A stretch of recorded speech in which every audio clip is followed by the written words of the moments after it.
it's going to be very, very, very important for people to understand what the plants have to offer, still have to offer.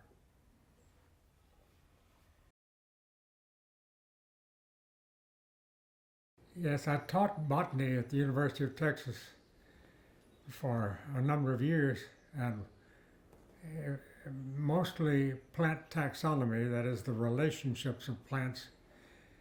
And I also taught a course in what we called native plants, where it was largely field work, and I would take a van full of students somewhere within about 30 or 35 miles of campus, because that's what we could reach in the afternoons that we had. And so we were I was trying to emphasize the distinctions between the different plants and what their names were. And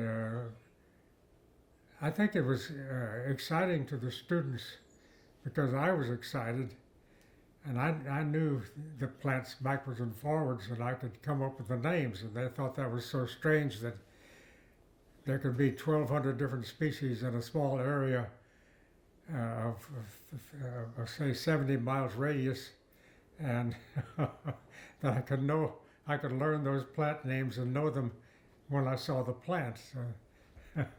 So some of them were, I think it had to do with some kind of genetic tendency, I think, in each student. Some of them wanted to do that, wanted to be able to do that, and they would get excited and actually learn the plants. Most of that information, as I learned later, would go out the other ear after a few months at the end of the course. But during the time that they were in the course, they were largely interested in the subject matter. And it was fun to get out, instead of sitting in a boring classroom, to get out and actually walk around and touch things and look at scenery, including plants.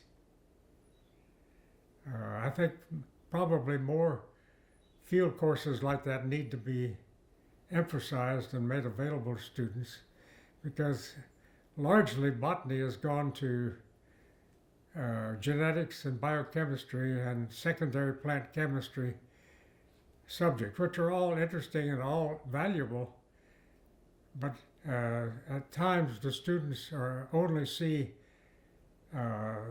things through some kind of electronic instrument that tells them what the compounds are in the plants, rather than knowing the plants themselves and finding out what they're good for, what they're important for. It may be just an aesthetic value, but I would say that should not be denigrated, that the aesthetic value is fully as important as others. But what we call economic botany has largely been lost in many universities and colleges around the world, learning what the plants have been found to be useful for, or are alleged to be useful for. And that's, of course, the whole focus of the Useful Wild Plants Project. I think I was a special case because I was interested in plants naturally for some reason. And my next door neighbor was a botanist and a high school biology teacher. And in high school especially, I learned a lot about plants where I was growing up, which is extreme South Texas in Harlingen. And during high school, I started making trips with my next door neighbor, Irby Davis, into Mexico and Guatemala, and learned a great deal about the tropical plants that way. So I became fascinated with them.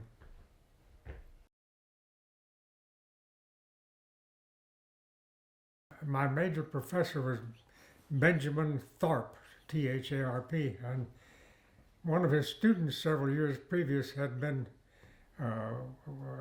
Richard Clayburgh, and he simply picked up the phone, called Richard Clayburgh, and said, can I send a student down there to study the vegetation on your ranch? And Richard Clayburgh said yes. So that was the opening, and I went down there and stayed in the cabin with B.O. Thomas, who was a wildlife expert. Very, very interesting character. Yes. What I understood was that Richard Clayburgh, several years prior to my work, had had a course in botany from B.C. Thorpe. And B.C. Thorpe was teaching the taxonomy, that is, the relationships of plants and where they grow geographically and why. We only were together several times, but he was very, very hospitable and interested in my work and encouraged me. So that's all I know is he was a positive influence.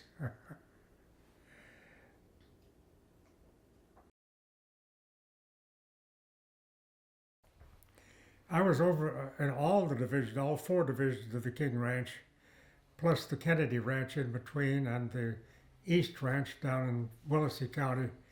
That was my doctoral dissertation, to study the vegetation of that area, and inland as far as 100 miles, studying the vegetation, especially of the mobile sand sheet there that is sometimes called an erg improperly, E-R-G, where sand dunes were constantly being swept up. And that was at the height of the 1950s drought, so the sand was especially mobile then. And so I did a doctoral dissertation on that. That was a special privilege of mine to be able to get on all of those ranches. And I was treated very well there, very hospitably. And I came to love that country even more.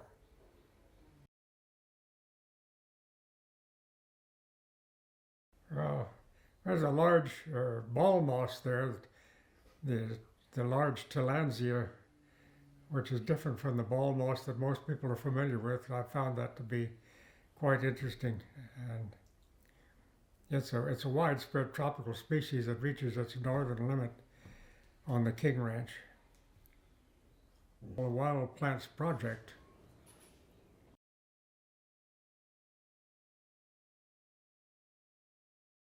has been known for a long time that anything that's warm and fuzzy or has feathers is something that's visible and moves around, and people are interested in that.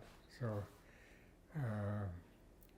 the fact that plants are more or less stable and in one place, maybe that makes them less interesting, that they don't move and are less like us humans.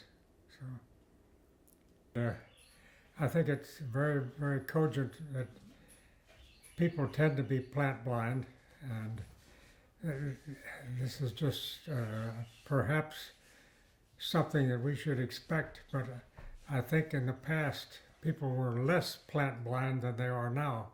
As I was growing up, people were very much interested in the plants around them. That was a long time ago, and I think it had to do with the curriculum that we were exposed to in elementary and junior and high school. So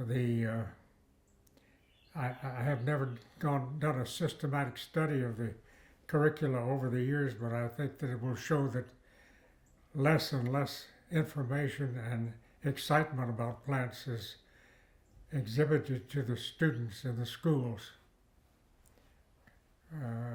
both by their families and by the teachers.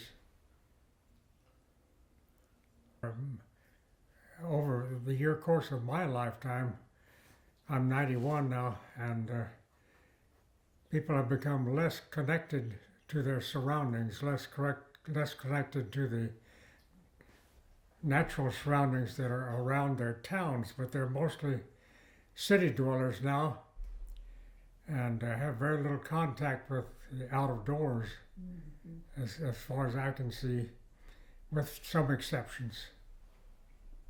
Yes, I have no idea how to go about that, but I would think it's very, very important for people to learn about plants. Lord Shinners was at SMU, and he wrote the first flora of north central Texas, which was later revised, and we have a much bigger and better flora of north central Texas now. But he grew up in the Peace River country of Western Canada, and he personally was exposed to plants very early on in life, and was very much concerned that people were not did not know anything about plants, seemingly, where he was in Dallas or Fort Worth. So I'm sure it's true all over Texas that people seem to be very, very ignorant and blissfully ignorant of plants. So,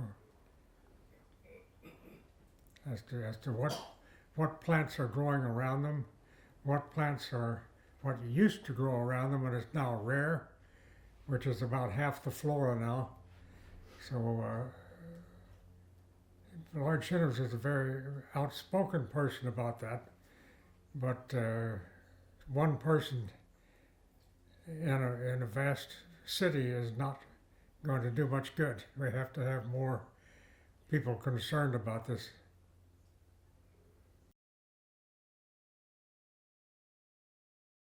Basic and very high importance of plants needs to be emphasized to people. That plants, practically every medicine we have and medicines that have been derived are derived from plant sources. In other words, they start with naturally occurring substances, and they tend to modify them because they can't patent natural substances. So, but the natural substances are sometimes, often very much more useful in medicine than one would think, because the doctors are indoctrinated now into thinking that the so-called meds, that is, chemically derived substances, are the only way to go. And for medicines, for dyes, for energy, for anything, you have to know about the plants that are around you. If you don't have what we have come to consider to be essential, that is electricity and petrochemical sources of energy. If that's disappearing, which some people claim is true, then it's going to be very, very, very important for people to understand what the plants have to offer, still have to offer.